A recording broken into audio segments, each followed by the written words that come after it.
When West and East collide, the case of Ghosn and Nissan. At the close of the 1990s, French businessman Carlos Ghosn took upon the daunting role as the first non-Japanese chief operating officer for Nissan. Ghosn was sent by Renault to lead a major turnaround at Nissan in the wake of the two companies' alliance. Nissan urgently needed a turnaround to eradicate its $11 billion debt. This debt was the culmination of the following reasons. First, Nissan faced a massive cost burden due to the unnecessary upkeep of its underutilized manpower.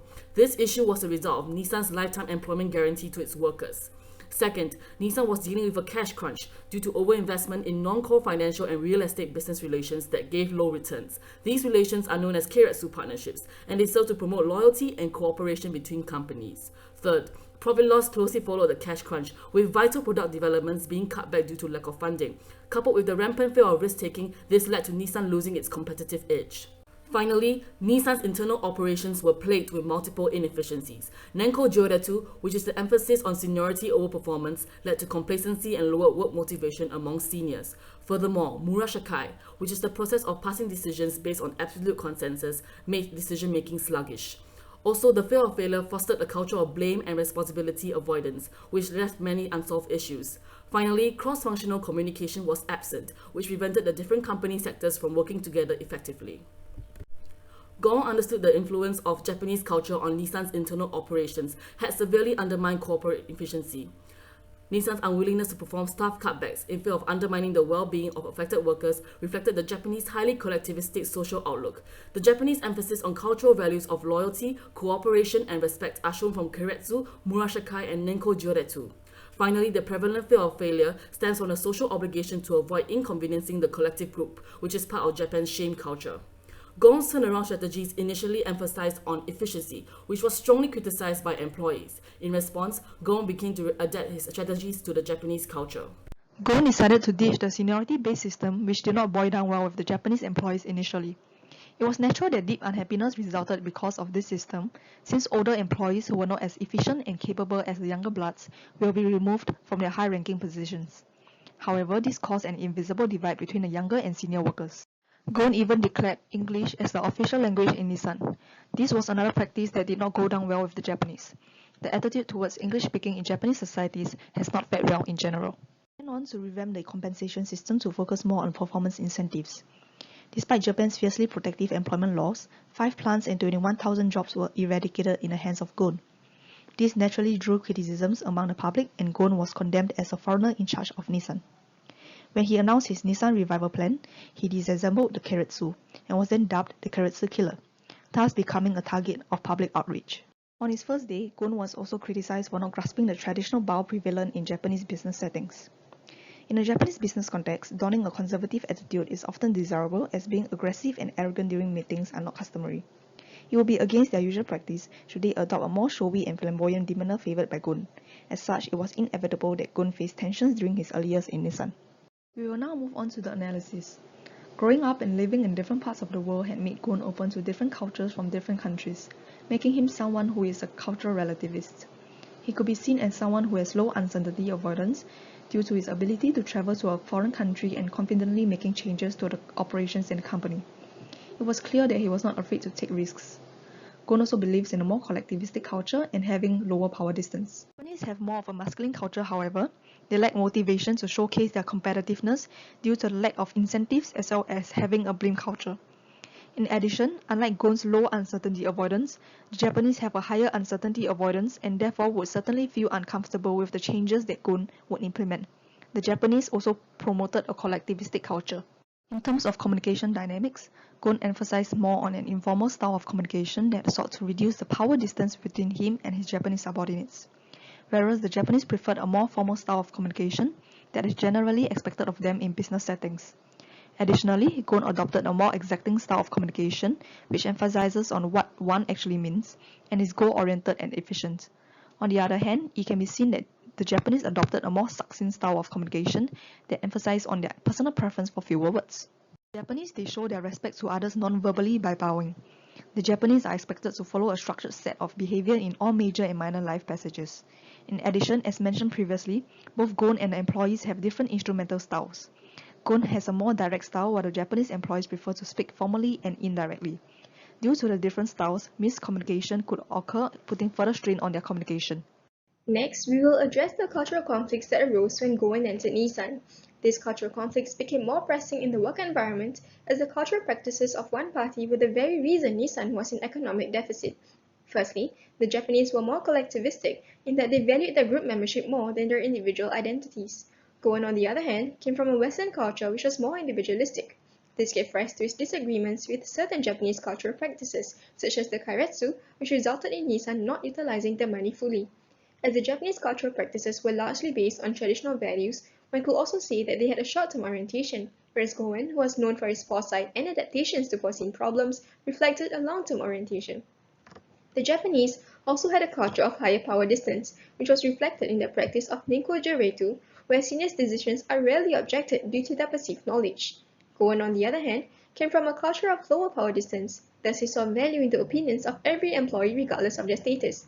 Ghosn felt that the Ninko Juretu culture bred complacency in the work environment and contributed to the lack of novel ideas that could potentially turn Nissan around. Lastly, the Japanese had a culture of high uncertainty avoidance which gave rise to practices such as nimawashi. This practice involves informal meetings where managers ensure that they were all on the same page before they attended the proper meeting that included a higher management. Ghosn, coming from a lower uncertainty avoidance culture, was a risk taker and not afraid to make drastic changes, which was the very reason he was brought to Nissan in the first place. He felt that the lack of debate in meetings because of nimawashi was a severe hindrance to Nissan's progress as no ideas were challenged. What did Ghosn do? Firstly, he abolished the cultural practices which he felt were hindering Nissan's progress. Hence, he did away with karetsu, nikojuretu, and the nimawashi practices. In place of it, he introduced a new compensation system and a merit-based recognition program, which awards employees based on their performance rather than their seniority. Ghosn also had more frequent meetings with lower management so that they would have a greater sense of ownership over Nissan's progress. Lastly, he implemented cross-functional teams where employees of various expertise came together to solve a problem. Thus, he created a safe environment for debates and novel ideas to flourish. Effective were these solutions. In terms of business, they were very effective as Nissan went from a crumbling company to a profitable one under Ghosn's helm within only 18 months. Nissan's income peaked as new car models and designs were released every year, and their sales increased. Furthermore, their money was efficiently used as Ghosn streamlined Nissan suppliers and vendors. What about culturally? From Ghosn's perspective, he felt that he had solved cultural conflicts too, as he had respected the Japanese culture and retained its identity. However, with the drastic changes he had made, how true is this claim really? It was difficult to gain insight on the Nissan's cultural environment from the viewpoint of the Japanese employees themselves, as not much has been said by them publicly. Hence, due to the one-sided information available currently, this question remains unanswered. I will now bring you through the suggestions and resolutions. Firstly, as part of predisposition, we recommend Ghosn to be more prepared before leaving. He could do so by reading up about the basic Japanese culture and learn what ought to do and not to do in a formal business setting to avoid making mistakes like not knowing his bow. Doing so would allow the Japanese to have a better first impression of him, and maybe he would show a positive violation and the Japanese would be more lenient in overlooking his more subtle cultural mistakes. Next, he could assimilate into Nissan's culture by building rapport and understanding the cultural reasons behind the operations before removing any of them. He would come together with all his employees in an informal setting to do an analysis of certain Japanese styles of operations so that he could understand why are they operated this way. You could also interact with both the higher-ranking employees as well as the lower-ranking ones on an interpersonal level to know how they feel or what their opinions are about these business solutions. This way, all staff will feel valued and appreciated. It can also slowly help the Japanese get used to the European style of operations and his style of lower power distance. Next, he could also send some managers of different seniority levels to Renault to experience the European style of operations and at the same time hopefully narrow the hierarchical gap. There, they would learn what made Renault successful and how they could apply it to their company. This would also allow the Japanese employees more buffer time to learn and make mistakes that would otherwise be costly if they were to do straight away in Nissan. Since the complacent senior workers would be at a disadvantage once the seniority-based system is scrapped, this exchange program could be used as a platform for these workers to regain their ground, prove their capabilities, and thus keep their positions in Nissan. Moving on to improving the policies already in place, after the team is sent to Renault comes back, they could hold a meeting to share what they learned. Ghosn could also explain to all the employees and help them understand why certain cultural practices such as kiritsu are not good for their operations, and also allow them to raise any concerns. This is to minimize any misunderstanding and allow the Japanese employees to prepare themselves for the changes that is to come. Apart from the meetings, to soften the impact of the abolishment of seniority-based system, Ghosn could implement a short-term apprenticeship program. This program would allow senior employees to guide the younger employees in their area of expertise, hence making the seniors feel valued for their competence and restore their positive face. English learning programs should also be in place to help employees transition into an English-based environment.